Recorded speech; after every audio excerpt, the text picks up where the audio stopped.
Hello everyone, welcome to Masonsink. So today we're just going to speak about who we are. So I'm the principal architect of Masonsink. We are an architecture firm focused in sustainability and heritage conservation. So and in sustainability we have a special focus on mud as a construction material because we believe that mud is one of the most sustainable materials that you can use when you're constructing a building. So through this conversation, I'll take you through a short brief of what we do and why mud is such a great material to use, especially in the context of India, and why mud can be used in Kerala as well. So I start off by who we are. So Masonsink was started by me and a colleague of mine who is Sridevi Changali. I'm Rosie Paul. We're both the principal architects of the firm. I have specialized in mud construction from France, and Sridevi has specialized in heritage conservation from the University of York in the UK. So what I'd like to bring about in this conversation is to tell you how mud works in a climate like Kerala. So the reason why mud is a sustainable material is when we look at embodied energy as well.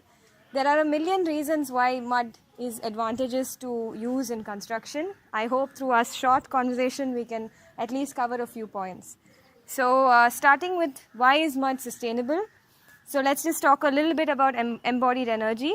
So embodied energy, as I was saying, is the energy that goes into a material from its birth to its production, to its usage, to its final, to the grave. So cradle to grave concept. So why mud? So there is energy, or when we talk about carbon footprint, in every material there's so much energy that's going even in transport. So imagine there's a material that's taken at its source, then it is taken by truck and then it's processed. Then from the processing it goes into finishing where it's again transported.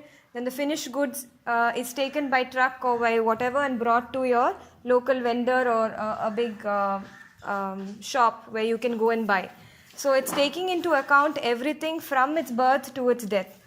So a simple thing like tiles that we think we're just going to a small store close by and picking up, it's actually been made somewhere else. It's been processed in another factory somewhere in North India, or anywhere, and then it's brought to a particular place for finishing. Then it's cut into place. Then it's brought to your local vendor, and then you're using it. So there's a lot of energy that's being spent in all these things, and even the energy that goes into processing it into a finished material. So what it works with mud, what you see around us is mud walls, except for a few feature walls where we're using other natural materials.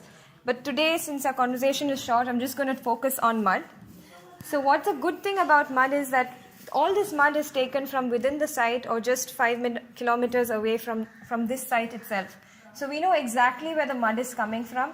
We've made our blocks. So the blocks that you see, you'll see the photos later. You'll see that whatever blocks we've done, they're made on the site itself. This mud wall is built on, the wall is made right here. We just take the soil from the ground, we mix it, we alter it slightly with some sand, and then we've constructed this wall in one go. Where you have shuttering, it's called a rammed earth construction. And this is done just right here. So it's a monolithic wall at the end. So later on you can even see like layers in which you will see naturally there are layers that comes when you ram the earth in place. One of the main concerns when people build with mud is a lot of people ask us, is it strong enough? Can it stand rains? Can it do this? Can it do that? So my very simple example is mud has been used in construction for more than 500 years. So in India, we've always built with mud. That's why you see a lot of our old forts and our old palaces. A lot of structures have been with mud itself. And they've lasted for all the traditional ancestral homes have been with mud. And they've lasted for not millions of years, but hundreds of years. So one of the things that you have to keep in mind when you build with mud is to give it a good roof, so that there is no constant rain falling on the wall. Though once you give it a good roof, the rain that falls which hits the wall and falls down, it's okay. What we don't want the mud to have is anywhere where there's water stagnant when you have a mud wall. So we say a good boot and a good hat, which means you have a good foundation. So you raise the mud wall from the ground and you cover the roof, you cover the head of the wall so that it doesn't receive direct rain on the top of the wall.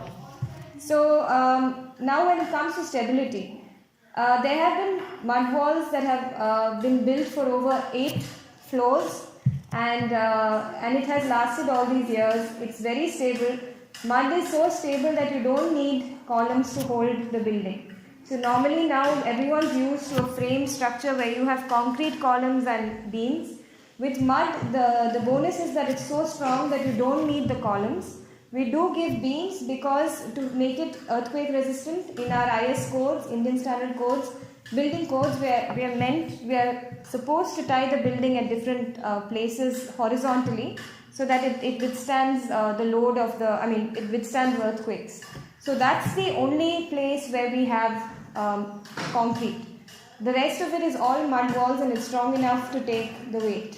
In this room itself, you will see even the roof is an earth roof. There is no reinforcement going in. There is only concrete in the beams where the load is coming and sitting. So I think it's pretty clear that stability as a concern of strength, it's much stronger than most of the infill materials that we use nowadays in construction. Thank you.